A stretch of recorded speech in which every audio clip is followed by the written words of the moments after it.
welcome to Grizzly Tales for Gruesome Kids, a series of cautionary tales for lovers of scream.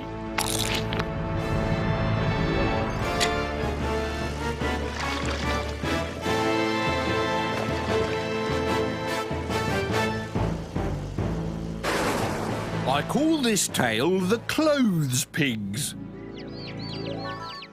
It starts in the countryside with all the pretty animals on the pretty farm. There was Gertrude the duck and Daisy the cow and Incy, Wincy, Nibble and Titch, the 4 little piglets. They were the smallest, cutest little piglets you ever did see. "Careful," cried a solid sow called Bertha as she plied on the practice bar.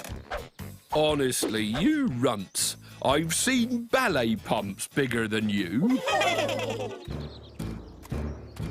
Incy, Wincy, Nibble and Titch were tiny when they were born, but they never grew bigger because they could never get near their food. If you've ever seen pigs eating, you'll know exactly what I mean. It is not a pretty sight.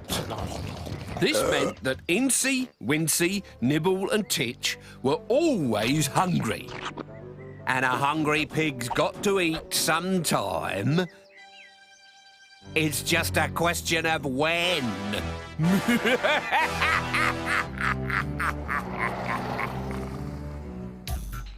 Close by, in a big city unused to seeing pigs on the street, lived a misguided boy by the name of Truman Snuffle, or Truffle for short.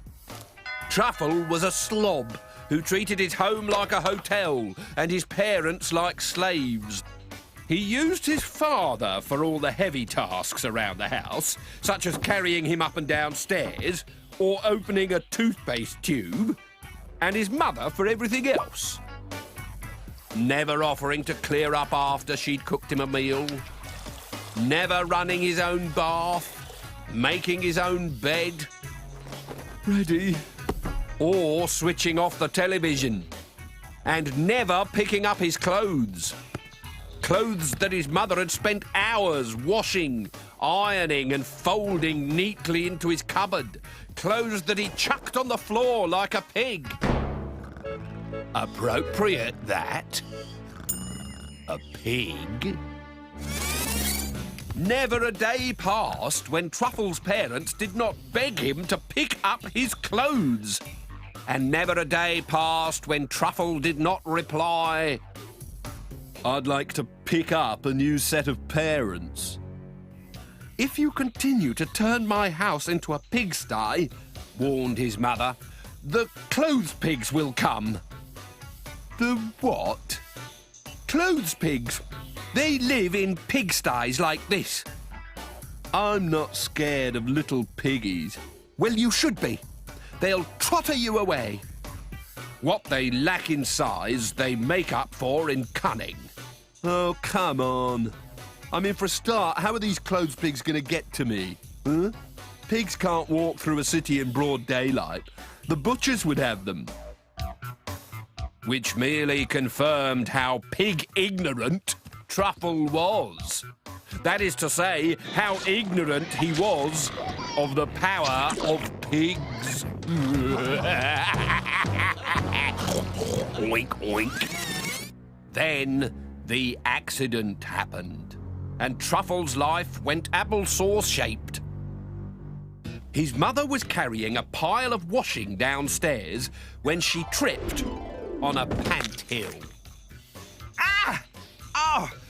Help! I've broken my leg!" But Truffle didn't care. "Where's my supper? I'm hungry." "Call me an ambulance." "You're an ambulance. Now get up and cook." But his mother couldn't lift a finger, so Truffle went out for fish and chips and left her on the floor. "You're so lazy. What sort of example do you think you're setting me?" Don't leave me." When Truffle came back, His mother was in traction, and his father was in the garden hanging out the washing. There you are. Ow! How dare you leave your mother like that? She could have died!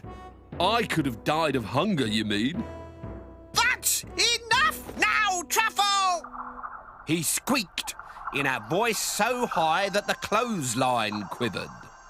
It sang like a mournful violin string and sent a spooky hum down the line. From one garden to the next, the clotheslines spoke to each other and carried his father's voice into the countryside, like a jungle telegraph.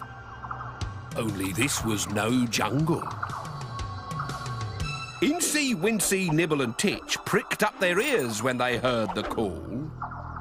I smell truffle! Sniffed Nibble. And we do love truffles! They squealed. Then the clothes pigs set off in a hurry for the big city. On the way, they stopped in a garden. They crawled into the laundry basket and played pegs with their legs sticking out stiffly at both ends until they were picked up and pegged out on the washing line. Until wet washing was pushed into their trotters. Until the coast was clear. Until they had enough clothes for one complete outfit. And this was how they entered the big city without being seen. They formed a pig pole by climbing on each other's shoulders and walked in with a Morning, morning, morning. and tipped their hat to the ladies. Morning. And nobody suspected a thing, least of all the butchers, who saw only a gentleman, small but impeccably polite. Put aside some sausages, my man. I'll be back. But of course he never was. The clothes pigs made their way to Truffle's house and sneaked in through the cat flap, where they found a pile of Truffle's clothes. Who's there? Called out Truffle's mother. But when Truffle's father came to investigate, all he saw was Truffle sitting at the table reading a comic. Oh, it's you, he said. I thought I heard oinking. For the rest of the evening, the clothes pigs made sure that they were never in the same room as Truffle. They rushed in and out of doors wearing Truffle's clothes, but they never met. Had they seen two Truffles, Truffle's parents might have smelled a rat. The clothes pigs crept into Truffle's bedroom and waited for him to come upstairs to bed. When he did, casting off his clothes behind him, he had no idea what was waiting below. What? What do you want?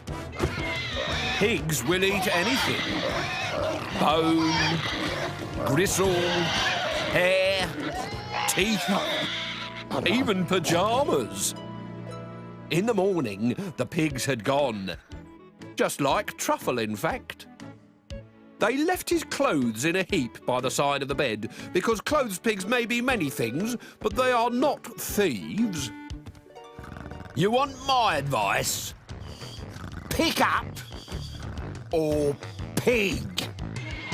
The choice is yours. Oink, oink.